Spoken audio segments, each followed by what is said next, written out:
Glory, glory, haleluya. Glory, glory, haleluya. Selamat pagi dan selamat hari Minggu. Berjumpa kembali dengan saya, James Mesak, dalam seri program rohani Pahlawan Alkitab. Suatu program rohani yang akan membahas kisah hidup tentang pahlawan-pahlawan iman di dalam Alkitab. Kehidupan pribadi, kehidupan keluarga, perjalanan hidup, karya-karyanya, kenangan-kenangannya yang luar biasa, serta pengalaman-pengalaman pribadi bersama dengan Yesus Tuhan yang akan menjadi teladan buat kita semua. Selamat menikmati dan Tuhan Yesus memberkati.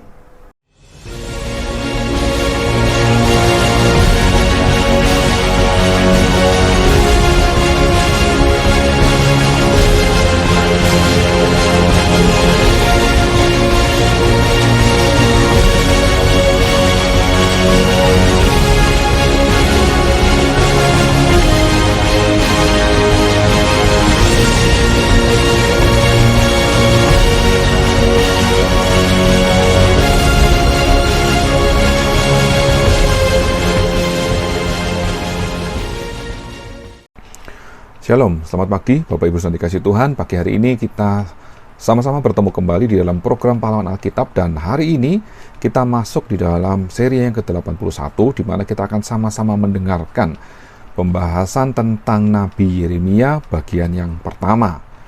Dan arti nama dari Yeremia itu sendiri adalah Yahweh yang membangkitkan, atau Yahweh yang meninggikan, atau Yahweh yang meruntuhkan. Dan Nabi Yeremia dilahirkan di Anatot sekitar tahun 650 sebelum Masehi, dan ayah dari Yeremia adalah Hilkia, yaitu seorang imam, dan ini tertulis di dalam Yeremia 1 ayat yang pertama. Dan nama Yeremia sendiri tertulis pertama kali di dalam kitab 2 Tawarikh 35 ayat 25, dan nama dari Yeremia dituliskan sebanyak 134 kali. Dan ada 5 kitab yang menyebutkan nama Yeremia, yaitu dalam kitab 2 Tawarikh, Esra, Yeremia, Daniel, dan Matius. Dan pekerjaan dari Yeremia adalah seorang nabi.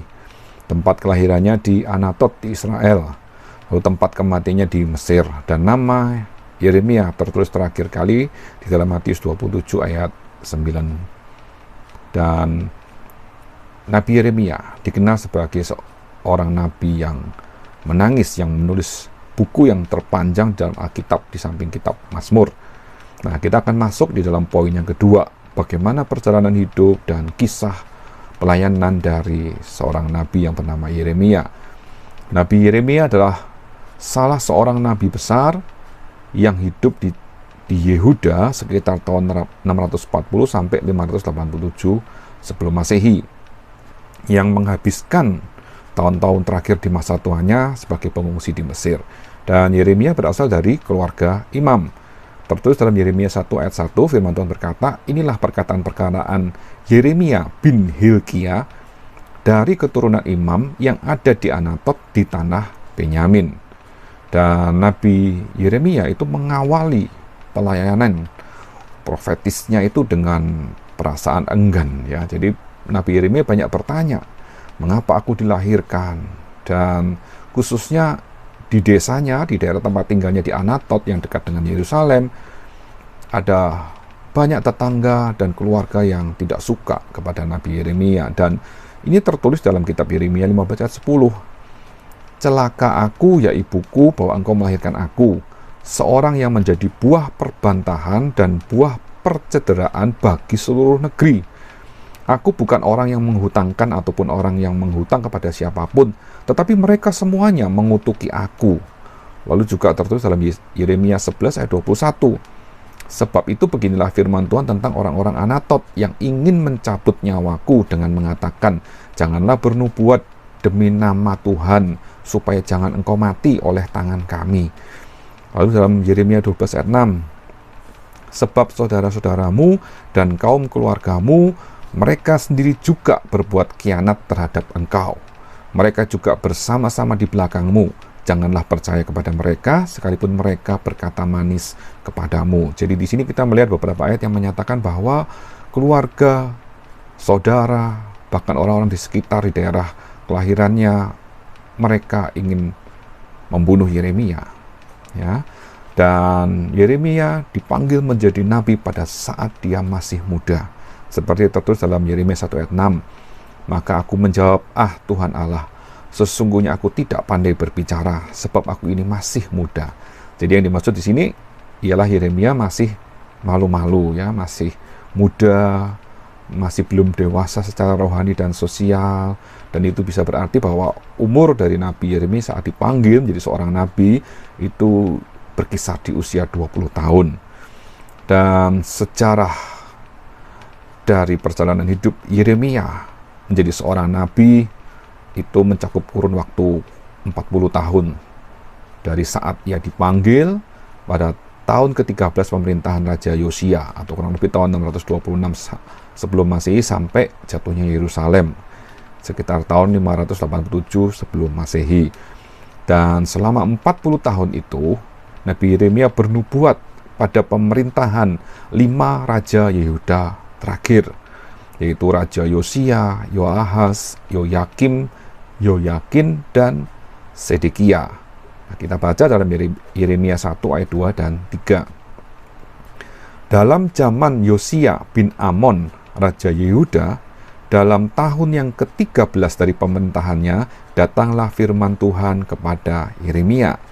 Ayat 3, firman itu datang juga dalam zaman Yoyakim bin Yosia, Raja Yehuda, sampai akhir tahun yang ke-11 zaman Sedekia bin Yosia, Raja Yehuda, hingga penduduk Yerusalem diangkut ke dalam pembuangan dalam bulan yang ke-5.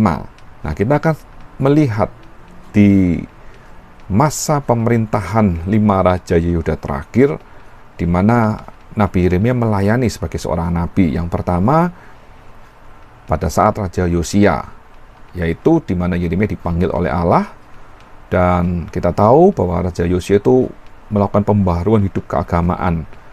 Dan Raja Yosia adalah seorang raja yang melakukan pembaharuan terhadap kehidupan keagamaan dan kesusilaan di Yehuda, sehingga bangsa Israel mengalami pembaharuan. Dan gerakan pembaharuan ini tentu berjalan sesuai dengan pemberitaan atau nubuat yang dilakukan oleh Yeremia.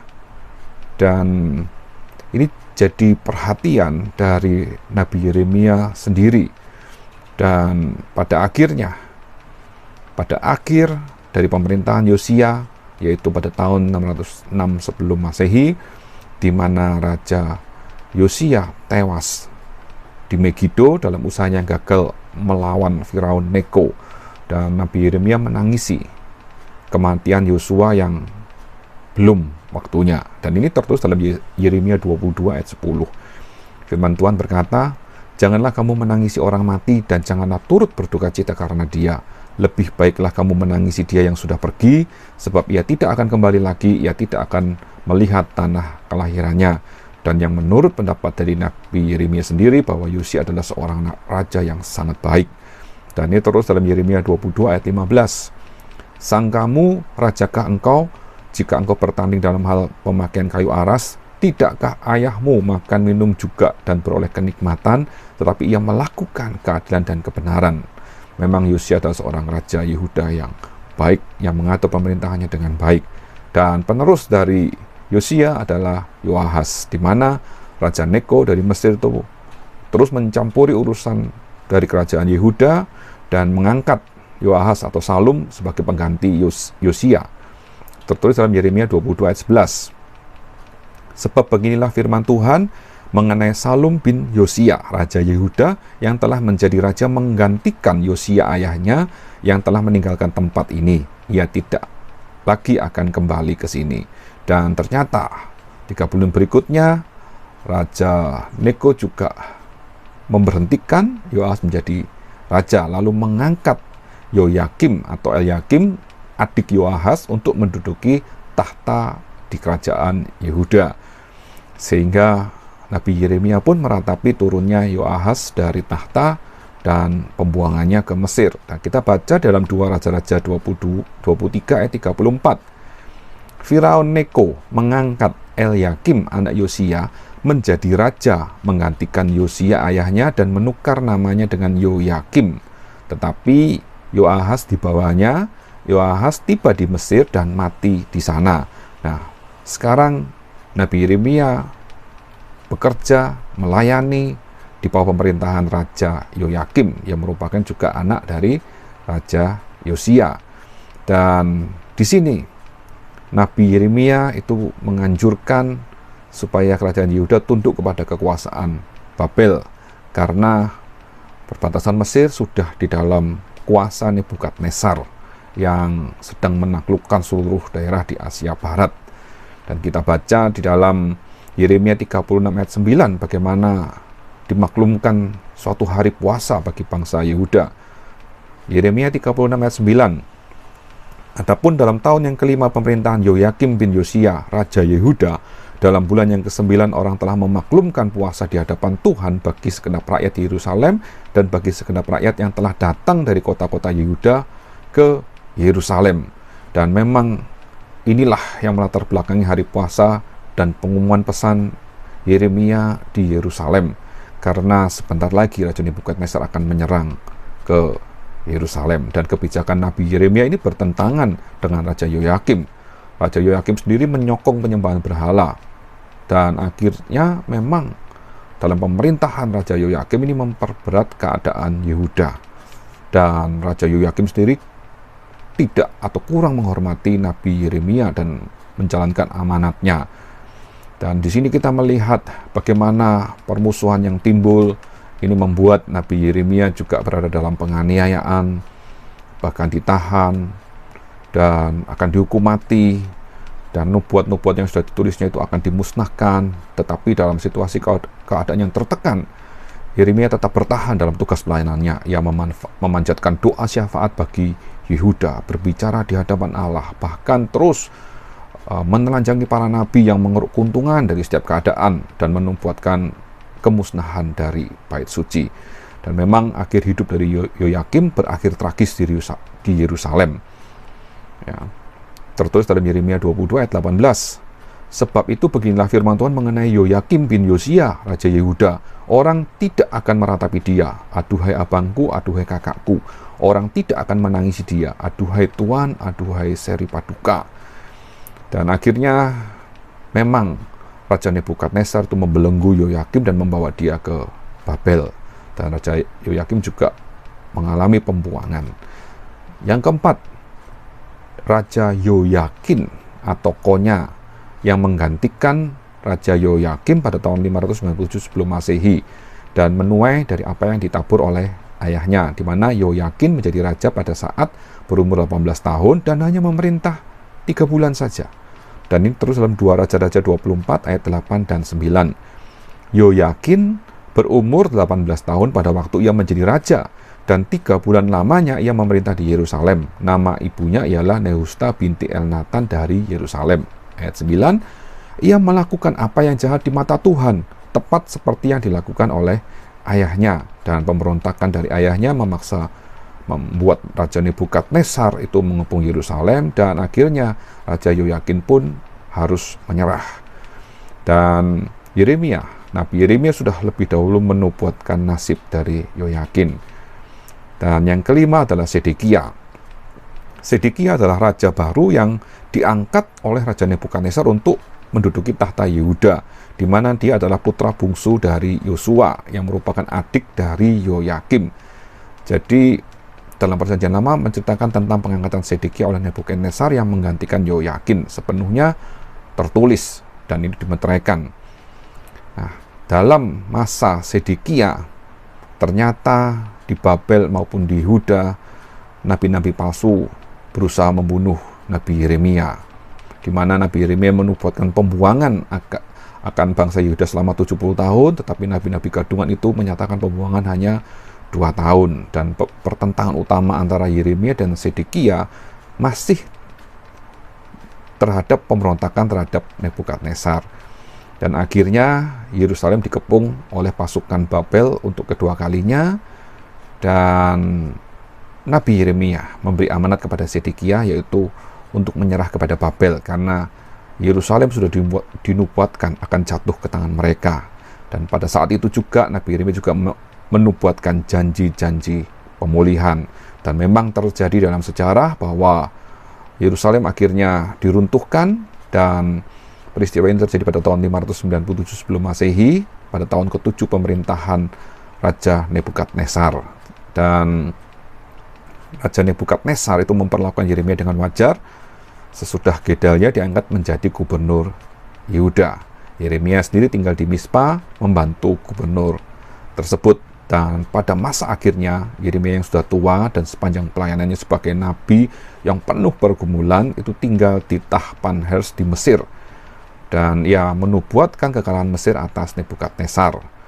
Dan ini juga menemplak ibadah orang Yahudi yang tinggal di Mesir, yang dirasuki oleh penyembahan berhala. Kita akan baca dalam Yeremia 44 ayat 1 dan 2. Firman yang datang kepada Yeremia untuk semua orang Yehuda yang diam di Mesir, di Migdol, di Tahpanhes, di Memphis, dan di tanah Patros. Ayat 2. Beginilah firman Tuhan semesta alam Allah Israel. Kamu telah mengalami segenap malapetaka yang telah kudatangkan atas Yerusalem dan atas segala kota Yehuda. Sungguh semuanya itu kini sudah menjadi reruntuhan, dan tidak ada seorang pun diam di sana. Dan dalam peristiwa-peristiwa berikutnya dalam kehidupan Nabi Yeremia sampai dengan meninggal memang tidak diketahui. Itulah kisah perjalanan hidup dari Nabi Yeremia bagian pertama. Dan kita akan melanjutkan apa yang ditulis oleh Nabi Yeremia di dalam kitabnya, yaitu kitab Yeremia, yang berisi banyak berkat Tuhan atau firman Tuhan yang sungguh luar biasa, yang akan sama-sama kita nikmati kisah dan tulisan dari Nabi Yeremia dalam kitab Yeremia di minggu depan, yaitu di dalam program Pahlawan Alkitab Nabi Yeremia bagian kedua. Puji Tuhan, selamat pagi, Tuhan Yesus memberkati. Amin.